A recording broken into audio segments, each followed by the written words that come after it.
Arcelia, I want a divorce. Don't cry, don't beg. There's no turning back from now on. Talk only to my lawyer. In the end, you were always too mediocre for important matters. The coldness in her voice cut like a knife. A whirlwind of emotions mixed in my chest as I headed to her lawyer's office. When I entered, the great Jay Thompson looked up from the documents. The surprise on his face when he recognized me was delicious. Yes, I am the wife, I murmured. You know me by another name, poor thing. Fabrizio really should have investigated better about the mediocre lawyer he married. But now, well, it's too late. Hello, everyone. My name is Arcelia, and today I am going to share with you a story that changed my life completely, how I transformed a betrayal into my greatest victory. Do you know that saying that revenge is a dish best served cold? Well, mine was served with all the legal resources and a pinch of poetic justice that only real life can provide. I must warn you, if you are here expecting a story of forgiveness and peaceful overcoming, I am sorry to disappoint you. This is a story about how I used my intelligence and legal knowledge to teach an unforgettable lesson to someone who thought he could humiliate me and get away with it. But to understand how I got here, we need to go back in time. I met Fabrizio in 2013 during a legal event at a luxurious hotel in the city. He was there representing his growing company, and I was a young lawyer determined to build my career. Our first meeting seemed straight out of a romantic movie. He accidentally spilled coffee on my documents and insisted on paying the dry cleaners to clean my suit. His charm was undeniable, tall, always impeccably dressed, with a Rolex on his wrist, and that kind of confidence that some mistake for arrogance. Fabrizio had the gift of gab and an impressive ability to make anyone feel special, something that I later discovered was one of his most dangerous weapons. During our first dinner, between glasses of expensive wine and stories about his business achievements, he casually mentioned his 2 previous divorces. The way he told it was fascinating. He always positioned himself as the victim of problematic women who didn't understand his ambitions. My first ex went crazy when I started to have success, he said, swirling the wine in his glass. The second one was too jealous. She suffocated my potential. You know, some women can't deal with a successful man. Marina, my best friend and also a lawyer, was the first to turn on the alarm. We were having lunch when she gathered the courage to speak. Celia, have you noticed how he acts at social events? The way he looks at other women even when he's with you? How does he always have a convenient story about his exes? How crazy, she said. Other friends also tried to warn me. Clara, who worked in the same business circle, mentioned rumors about his behavior with employees.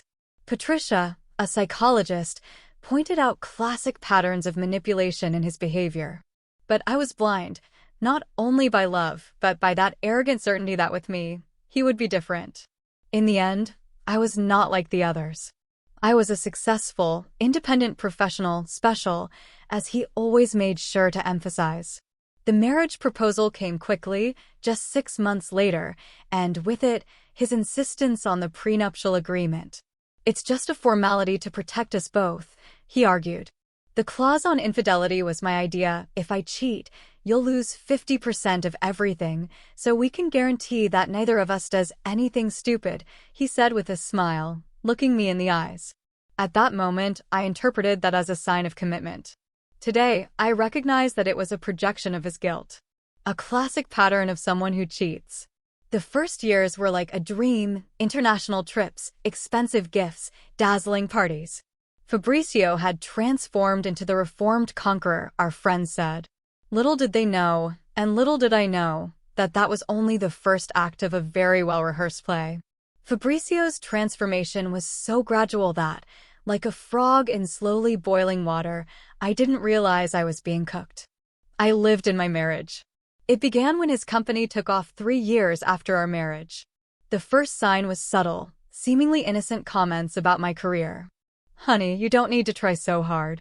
I can support us both, he would say with a condescending smile during dinners.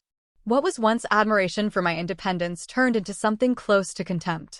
My legal career, which at the beginning of the relationship he described as impressive, was now referred to as a charming hobby at social events. He would introduce me as my wife, who works in a law firm, conveniently omitting that I was a partner at one of the largest firms in the state. But I allowed that narrative as a professional strategy. There had always been a separation between personal and professional life, a choice I had made that ended up being my greatest advantage. The signs of betrayal began to appear almost imperceptibly. First, there were the meetings that were extended more and more. A dinner with clients that used to end at 10 at night is now frequently extended until dawn. The business trips that used to last 2 or 3 days mysteriously transformed into entire weeks. The man who used to make sure to call me 3 times a day when I was out was now too busy to keep in touch. The text messages became brief, protocol-like. In meetings, "I'll talk later. Day full." The cell phone that I used to leave forgotten anywhere in the house was now kept with obsessive zeal. When it rang, I always left the room to answer it. The password that I had known since the beginning of the marriage was changed for corporate security reasons. Our intimacy, too. The passionate kisses changed. They were replaced by simple, quick touches. Our Sundays, which used to be sacred, breakfasts in bed, movies, cuddling on the couch, dinners with wine, started to be interrupted by office emergencies. The last straw was when he started working Friday nights, precisely when, as I later discovered, his new executive assistant was also working overtime. On one such night, he came home with a different perfume on the collar of his shirt. When I asked him about it, the answer was quick and rehearsed. "Must be from the cab. I took an Uber with too much perfume." The lie was so obvious it hurt. But the worst part wasn't the betrayal itself, it was the way he seemed increasingly dismissive of me, as if I was too dumb to realize, too incapable to confront him, too dependent to leave him. What an irony! The man who was so afraid of being cheated on in his previous marriages that he insisted on a prenuptial agreement with a specific clause about infidelity was now repeating exactly the behavior he feared. The truth has its moment. In my case, he chose a Friday night, when Fabrizio was in another one of his meetings. I was in our home office organizing some documents when I found his old laptop. He had recently bought a new one, and it was forgotten in a drawer, by pure chance or maybe by fate. The computer was still connected to the Wi-Fi, and most surprising of all, it was still logged into his accounts. I have never been one to go through my partner's things. In 10 years of marriage, I had never checked his cell phone or his emails. But something about that night, maybe the accumulation of lies or maybe intuition, made me click on the Facebook icon. What I found was like opening a digital Pandora's box. There were all the conversations with his executive assistant, Veronica, 15 years younger than him. They were not just work messages. They were plans, promises, photos, hundreds of them. Dinners in expensive restaurants, weekends in resorts, luxurious gifts, all while I thought I was closing important deals. But what destroyed me was not the evidence of physical infidelity, but the messages in which he talked about me. My wife is just a lawyer in a small firm.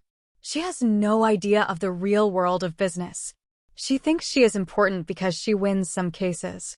She doesn't even know that she only gets clients because she is my wife. I can't stand pretending that I care anymore. Her job is so basic. And the cherry on the cake, in a message for Veronica, when I get rid of her, we will have the life we deserve. Yes, you are on my level.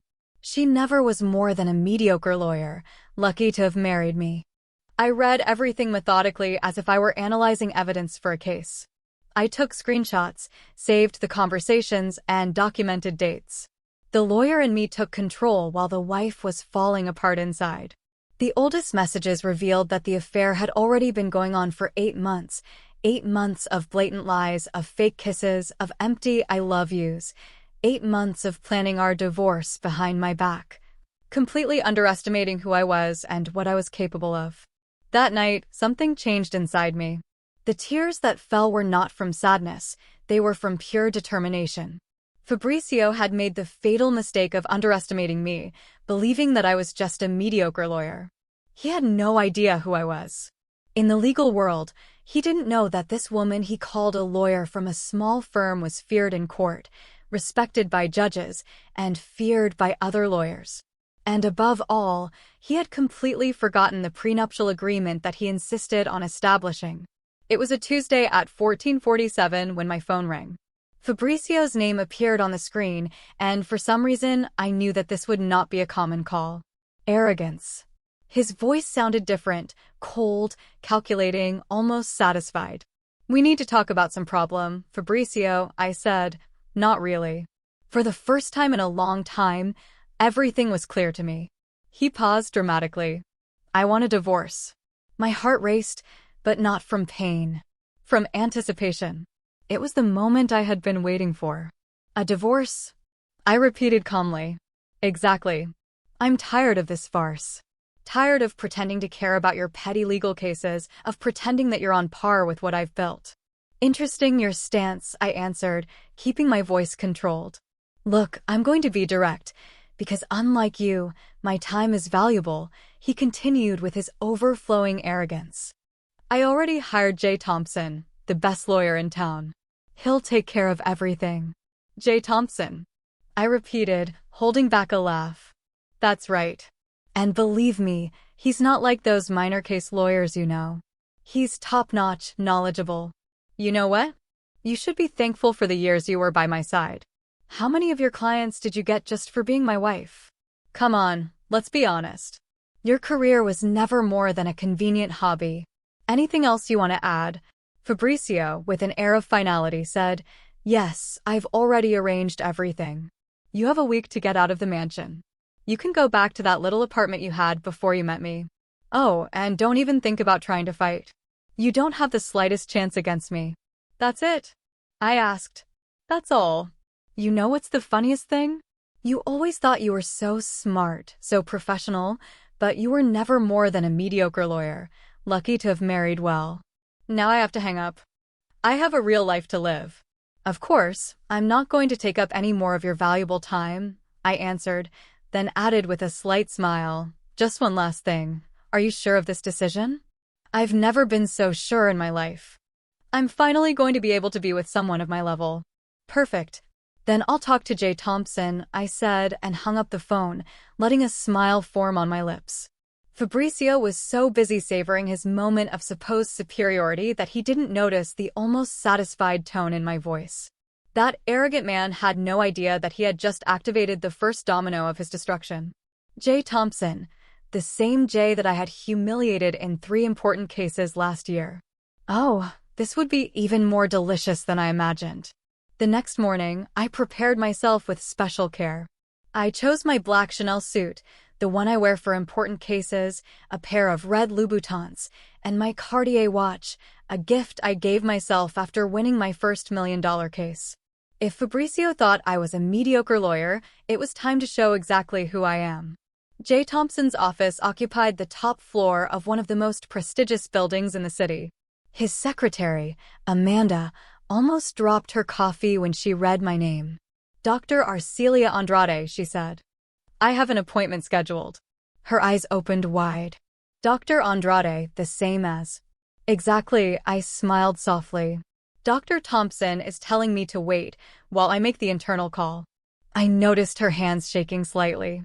Jay had lost 3 important cases against me last year, and his entire team knew it. "Can you come in, Dr. Andrade?" she murmured, still pale. I was at the door when I entered.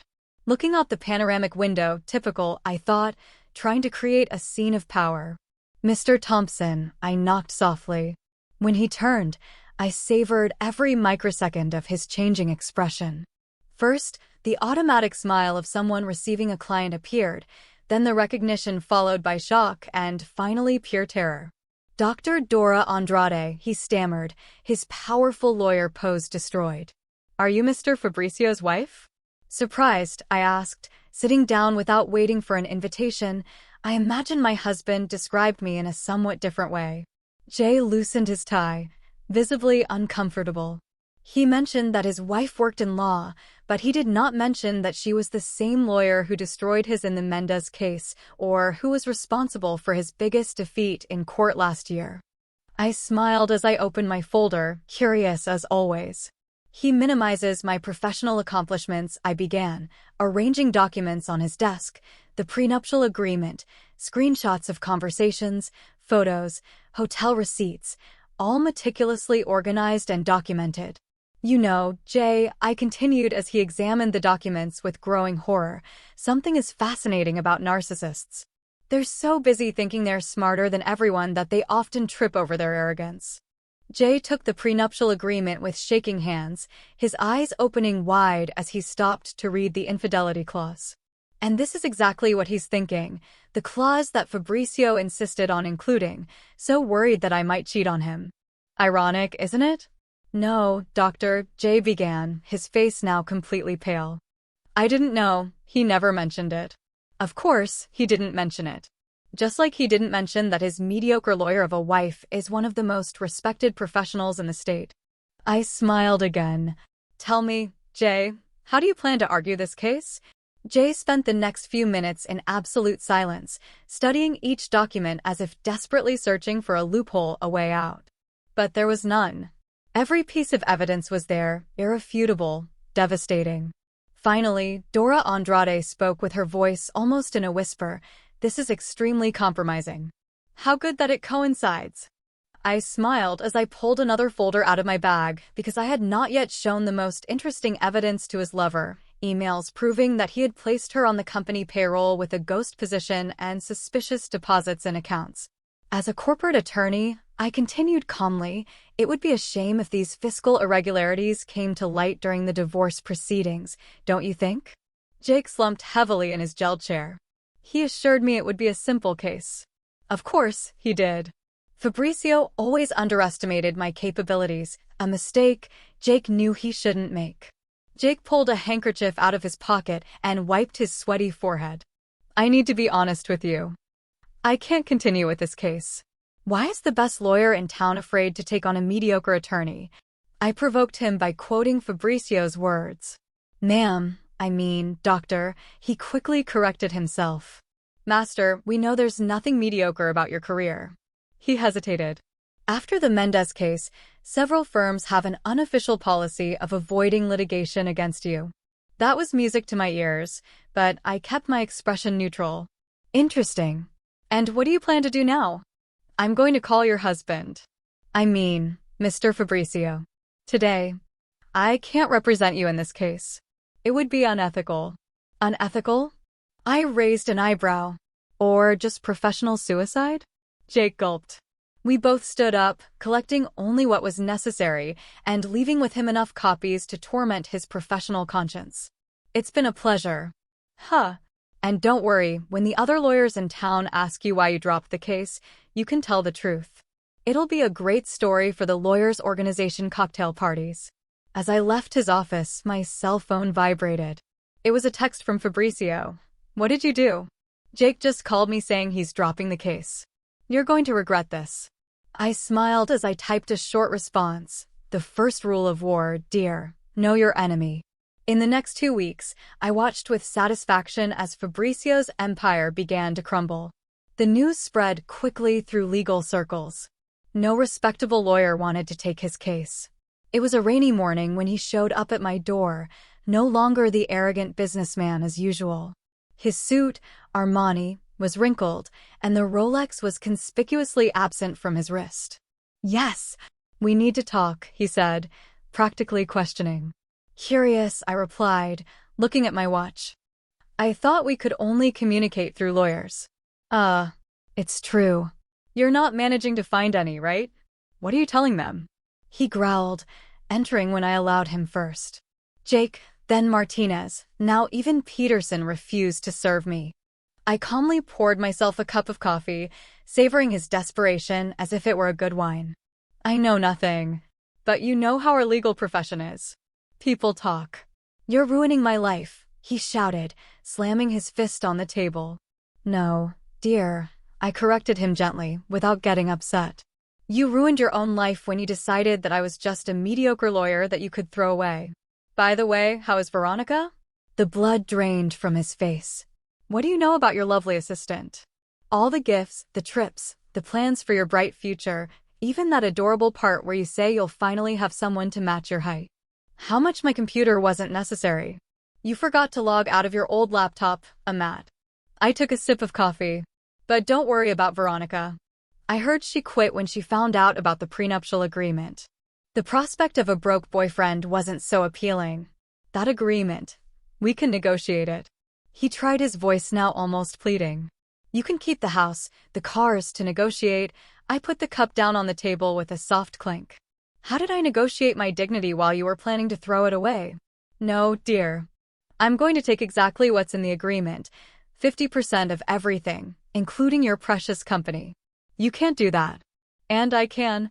And I will. And you know what's the most ironic thing? It was you who insisted on that infidelity clause. Who knew that your fear of being cheated on would end up being your downfall? Fabrizio collapsed on the couch, and all his arrogance evaporated. Please, Arzelia, that company is my life.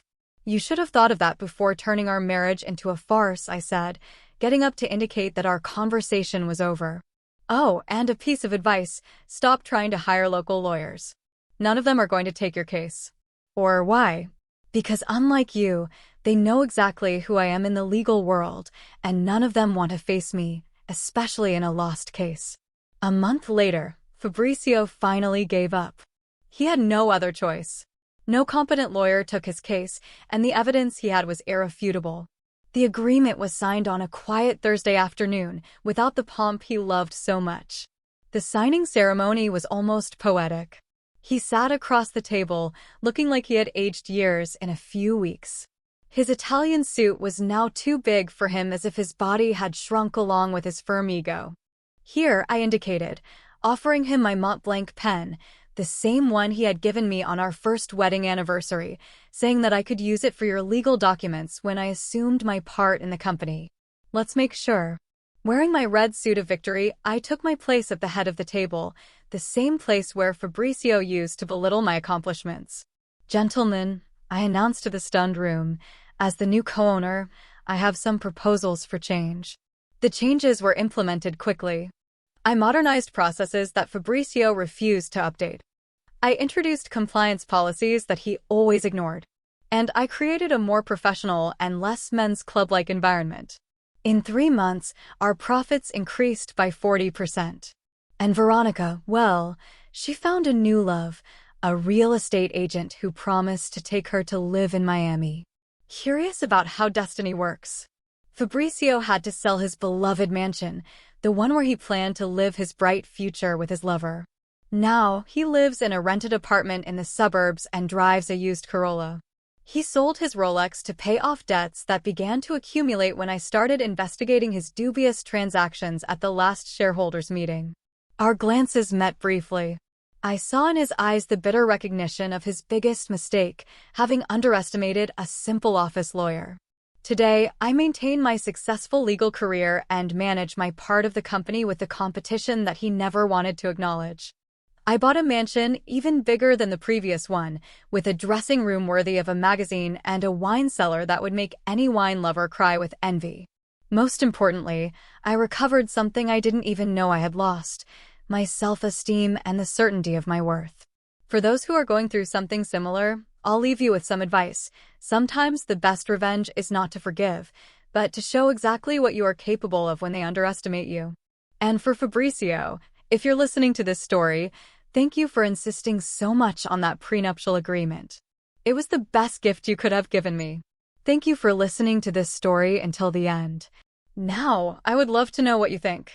Leave your comment below, share your impressions and opinions, subscribe to the channel, and like the video so you don't miss the next stories.